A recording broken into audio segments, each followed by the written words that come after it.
Hi friends, இன்னைக்கு நம்ம சேனல்ல ரொம்பவே டேஸ்டியான கிறிஸ்பியான பேக்கரி பப்ஸ் எப்படி வீட்லயே ஓவன் இல்லாம ஈஸி மெத்தட்ல செய்யலாம்னு பார்க்கலாம். 2 கப் மைதா எடுத்துர்க்கேன். 1/2 spoon salt, 1/2 spoon sugar, 2 spoon அளவுக்கு நெய் சேர்த்துர்க்கேன். உங்ககிட்ட நெய் இல்லனா 2 ஸ்பூன் அளவுக்கு பட்டர் சேர்த்துக்கலாம். உங்ககிட்ட பட்டர் இல்ல, நெய் இல்ல அப்படினா 3 ஸ்பூன் அளவுக்கு ஆயில் சேர்த்துக்கோங்க. இப்போ கொஞ்சம் கொஞ்சமா தண்ணி சேர்த்து சப்பாத்தி மாவு பதத்துக்கு நல்லா பிசைஞ்சு எடுத்துக்கலாம். கடைகளில் பப்ஸ் ரெடி பண்ணும்போது வனஸ்பதி சேர்த்து செய்வாங்க. உங்களுக்கு விருப்பம் இருந்துச்சுன்னா நெய்க்கு பதில் வனஸ்பதி சேர்த்துக்கலாம். இப்போ மாவு ரெடி பண்ணி எடுத்தாச்சு. இப்போ கொஞ்சமாக மைதா சேர்த்துட்டு சப்பாத்தி மாதிரி நல்ல மெல்லிசாக அழுத்தி எடுத்துக்கலாம்.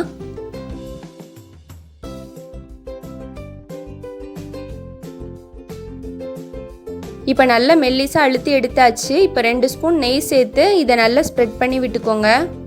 பேக்கரியில் பப்ஸ் செய்யும் போது வனஸ்பதி தான் ஆட் பண்ணுவாங்க. நம்ம இன்றைக்கி வனஸ்பதி வேண்டாம் அப்படின்ட்டு நெய் ஆட் பண்ணி செய்கிறோம்.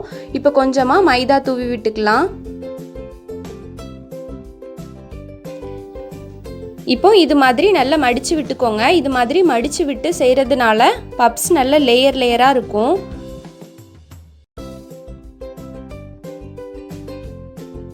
இப்போ இன்னொரு தடவை இதே மாதிரி அழுத்தி எடுத்துக்கலாம்.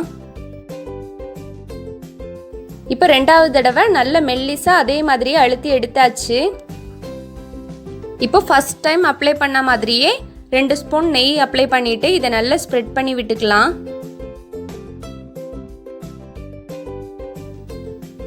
இப்போ திருப்பியும் கொஞ்சமாக மைதா போட்டுட்டு அதே மாதிரியே மடித்து எடுத்துக்கலாம்.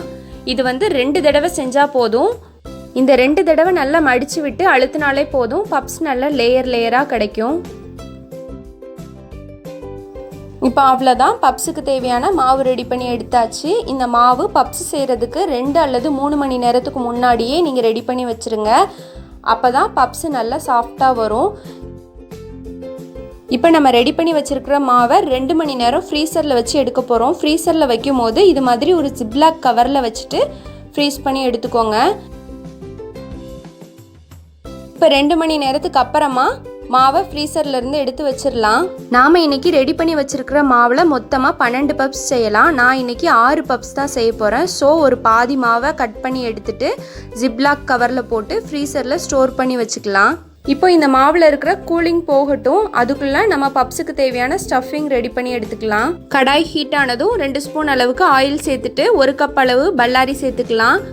பல்லாரி 2 மீடியம் சைஸ் பல்லாரி கட் பண்ணி எடுத்துக்கோங்க. தேவையான அளவுக்கு உப்பு சேர்த்துக்கலாம். 1/2 ஸ்பூன் இஞ்சி பூடு பேஸ்ட் சேர்த்து இது எல்லாத்தையும் நல்லா மிக்ஸ் பண்ணி விட்டுருங்க. ஒரு பச்சை மிளகாய் சின்ன சின்னதாக கட் பண்ணி சேர்த்துக்கோங்க.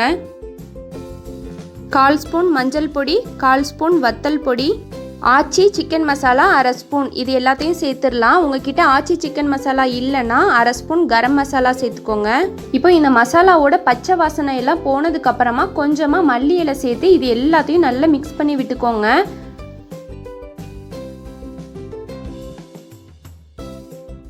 இப்போ மசாலா சூப்பராக ரெடி ஆயிடுச்சு. ஃப்ளேம் ஆஃப் பண்ணிடலாம்.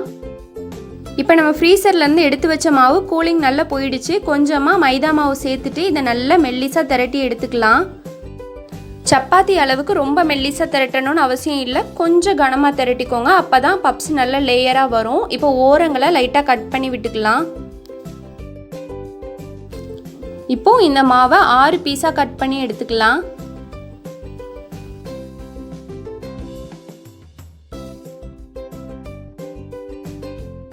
முட்டையை நல்லா வேக வச்சு பாதியாக கட் பண்ணி எடுத்திருக்கேன். இப்போ நம்ம ரெடி பண்ணி வச்சுருக்கிற மசாலாவை 1 ஸ்பூன் எடுத்து வச்சிடலாம். இந்த மசாலாவுக்கு மேலே நம்ம எடுத்து வச்சுருக்கிற பாதி முட்டையை இது மாதிரி வச்சுட்டு நல்லா கவர் பண்ணிக்கலாம். நம்ம கவர் பண்ணும்போது லைட்டாக தண்ணி அப்ளை பண்ணி ஒட்டிக்கோங்க. அப்போ தான் பப்ஸ் ஃப்ரை பண்ணும்போது பிரியாமல் இருக்கும், நல்லா ஒட்டிக்கும். இதே மெத்தட்லையே நம்மளுக்கு தேவையான அளவுக்கு பப்ஸை கவர் பண்ணி எடுத்துக்கலாம். இப்போது நான் ஒரு ஃப்ரையிங் பேன் எடுத்திருக்கேன். இது நல்லா ஃப்ளாட்டாக இருக்கணும். 2 ஸ்பூன் அளவுக்கு ஆயில் சேர்த்துட்டு நம்ம ரெடி பண்ணி வச்சுருக்கிற பப்ஸ் எல்லாத்தையும் ஒவ்வொன்றா இதில் வச்சிடலாம். இப்போ மூடி போட்டு தான் இது வேக வைக்கணும். 5 நிமிஷம் வெந்ததுக்கு அப்புறமா இதை நல்லா பெரட்டி விட்டுக்கலாம். கண்டிப்பாக இதை வேக வைக்கும் போது மூடி போட்டு வேக வச்சாதான் நல்ல வேகும். உங்ககிட்ட ஃப்ரையிங் பேன் இல்லைன்னா பரவாயில்ல, நீங்கள் ஃப்ளாட்டான குக்கர் கூட இதுக்கு யூஸ் பண்ணலாம். பப்ஸ் வந்து 2 சைடுமே நல்ல கோல்டன் ப்ரௌன் ஆயிருக்கணும், அப்போ தான் பப்ஸ் நல்லா வெந்திருக்குன்னு அர்த்தம். இப்போ பெரட்டி விட்டுட்டு ஒரு 2 மினிட்ஸ் வேக வச்சு எடுத்துக்கலாம். 2 மினிட்ஸ்க்கு அப்புறமா பப்ஸ் நல்லா வெந்துடுச்சு, எடுத்துடலாம். அவ்வளோதான். இப்போ எல்லாருக்குமே ரொம்ப பிடிச்ச டேஸ்டான பேக்கரி பப்ஸ் வீட்லேயே ஓவன் இல்லாமல் ஈஸியான மெத்தடில் ரெடி பண்ணியாச்சு. இந்த வீடியோ உங்களுக்கு யூஸ்ஃபுல்லாக இருந்துச்சுன்னா லைக் பண்ணுங்கள், ஷேர் பண்ணுங்கள், நம்ம சேனலை சப்ஸ்கிரைப் பண்ணிக்கோங்க. Thank you friends.